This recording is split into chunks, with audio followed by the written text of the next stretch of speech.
매일 아침 하나님과 함께 누리는 하늘의 양식 오늘 만나.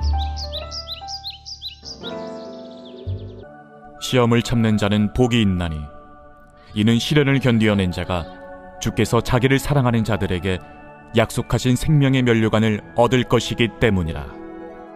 사람이 시험을 받을 때에 내가 하나님께 시험을 받는다 하지 말지니 하나님은 악에게 시험을 받지도 아니하시고 친히 아무도 시험하지 아니하시느니라.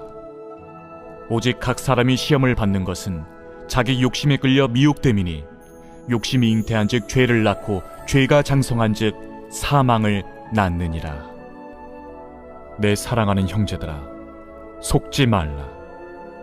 온갖 좋은 은사와 온전한 선물이 다 위로부터 빛들의 아버지께로부터 내려오나니 그는 변함도 없으시고 회전하는 그림자도 없으시니라.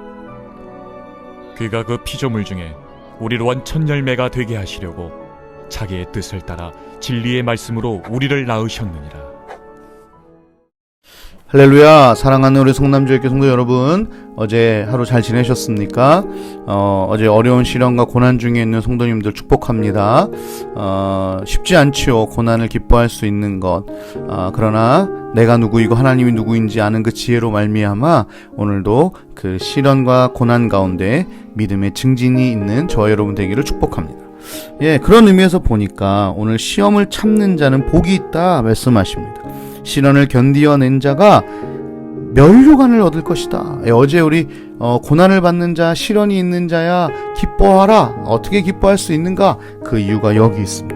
하나님께서 참고 견디는 자에게 면류관을 주시겠다는. 근데 돈의 면류관, 명예의 면류관 이런 것이 아니라 하나님께서 주관하시는 생명, 그 생명의 면류관으로 우리에게 허락하신다는 것입니다. 여러분 축복합니다. 그리고 여러분 격려합니다. 지금 어려운 상황 가운데 끝까지 견뎌내십시오. 하나님의 생명의 면류관이 여러분 가운데 주어질 것입니다. 아멘. 그런데 여러분 12절과 13절에 시험이라는 단어가 나오는데요, 사실 이거는 원어적으로 의미가 좀 다릅니다. 1장 2절과 12절에서 나오는 이 시험이라는 단어는 사실 시련이라는 단어에 가깝습니다. 또 조금 더 설명하면 테스트라는 단어에 가깝습니다. 우리가 시험이라는 단어를 설교에서 많이 이렇게 말씀하시잖아요. 하나는 테스트요, 하나는 템테이션이다. 테스트는 하나님께서 우리의 신앙을 더 깊고 진중하게 만드시기 위한 하나님의 방향성과 방법으로 이루어지는 것이고요.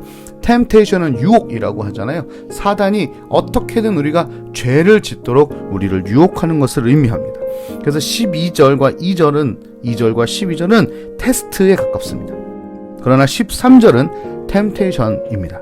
그래서 사람이 시험을 받을 때에 내가 하나님께 시험을 받는다 하지 말라. 왜 그렇게 말씀하셨냐면 여기서부터는 템테이션이기 때문에 그렇습니다. 그러니까 우리 가운데 두 가지가 찾아온다는 거예요. 하나님의 테스트, 믿음을 증진시키고 믿음을 더 고취시키는 하나님의 방법이 하나 우리 인생 가운데 있고, 또 하나는 죄를 향해 가게 만드는 사단의 술수가 있다는 것이죠. 여러분, 사단은요 뭐든 하나님 흉내를 그렇게도 내고 싶어 합니다. 그래서요 자기가 능력 있어 보이게 하고요, 또 사람들이 자기를 따라다니게 만드는, 그러니까 하나님이 하는 건 뭐든 하고 싶어요. 그래서 하나님의 그 시험, 테스트를 자기도 하고 싶은 거예요. 그러나 사단에게는요 선함이 없습니다. 그래서 그가 하는 모든 테스트는 전부 다 죄를 향해 갈 수밖에 없는 것입니다. 하나님은 선하시기에 하나님이 하시는 그 테스트는 우리를 가장 선한 길로 인도하시게 되는 것이죠. 그래서 너희가 유혹을 받을 때, 여러분 내가 유혹을 받는가, 내가 하나님께 시험을 받는가, 이것은 간단하게 알 수 있어요. 이걸 통해 내가 믿음이 성장할 수 있겠는가, 아니면 이걸 통해 내가 죄를 향해 나락으로 떨어지게 되는가, 이거 금방 우리 알 수 있거든요. 그래서 너희가 유혹을 받을 때에 하나님께 받았다고 제발 하지 말아라. 하나님 나에게 왜 이런 유혹을 주십니까? 라고 얘기하지 말아라 하는 거예요. 그거는 하나님이 주신 것이 절대로 아닙니다. 그리고 누구에게 그 이유가 있습니까? 14절입니다. 시험을 받는 것은, 즉 유혹을 받는 것은 자기의 욕심에 끌려 미혹됩니다. 이런 거죠. 차 안에 지갑이 있었어요. 지나가던 사람이 지갑을 보고 유리창을 깨서 그 지갑을 가져갑니다. 그리고 이렇게 얘기해요. 왜 차에 지갑을 놔둬서 내가 유리창 깨고 지갑을 훔치게 만듭니까? 이건 말도 안 되는 얘기잖아요. 이건 유혹이죠. 욕심에 따라하는 유혹입니다. 예, 여기서 나오죠. 여러분 요즘 정치인들 뭐 재산 주사하던 거 보니까요, 그것이 불법인 것을 알면서도 불구하고 땅이나 건물들을 미리 자기의 좋은 정보를 가지고 사놓는 일들이 많이 있네요. 그래서 법적인 처벌을 받게 됩니다.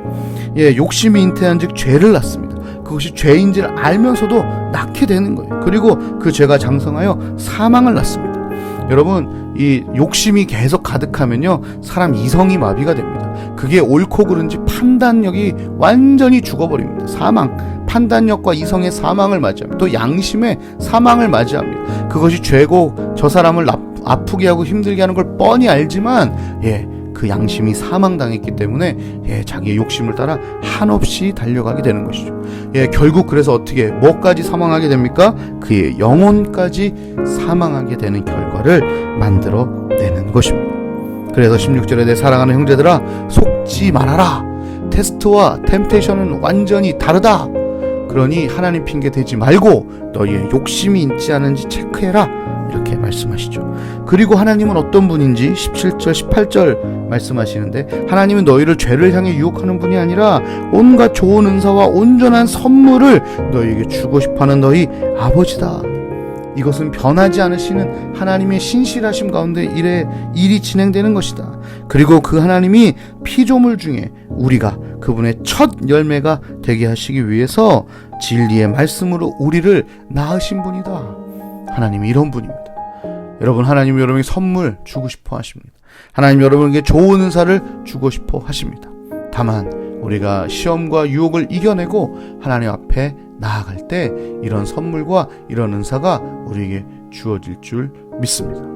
하나님께서는 가끔 우리에게 가장 무서운 형벌을 내리시기도 합니다. 이 땅에서 여러 가지 형벌이 있지만 저는 그 가장 무서운 형벌이 내버려 두심이라고 생각합니다.